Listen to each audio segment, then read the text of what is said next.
amanse South ye free no so na library authority for so echese wadwuma wo ye ne hu hia pa esansa kankan eboa o man ne so kwa Asante mantemu a wo kire se mansini ahodo be se aduanan miensan wo ho no be mu be se du miensan pe na library wo ho no mu enti aban ene woni e ka bi ewu mmere mu se de be ya nkodan be library suade ama wo mpuntu so atumi akontem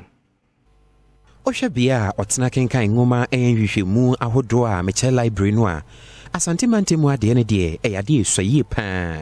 ena meno so bi amasuafo ni pinu abre ansana omotumi ayo mohwehwemu bia se library eni ho panikase oda Ghana Library Authority ano ewa Asante mantemu a ofozo frempon ede atodwa achemu se senka library ahodo no edoso ewa Asante mantemu a enka beboa pa ema mofra kenkan sem no atumi akonkan challenges there on say every institution there one a challenge but there your challenge in city and me district kind on say o share your district here you about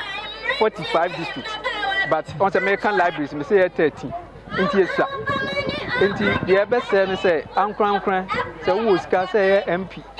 municipal assembly no mo betimi aboa on say akwan so amanka empokura anka district bia anka nya library anka yepe ebeboa ma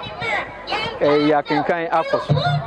Ansani so basic library and ICT center ye ewo atia MA basic school ewa Asante mantemu hai na bia hu ne kama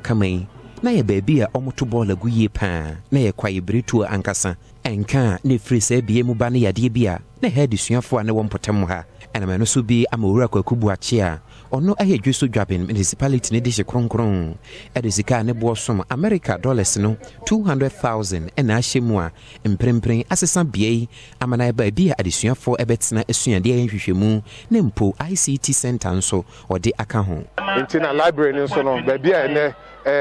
ewiase edu no enkwala ne bi hia se omrenya ICT training o my prepared for ene abefo enema aba no nkwala no from beginning no o mbetime asua sa na emani nyina na omutim de abo mo bra no mbetima konkan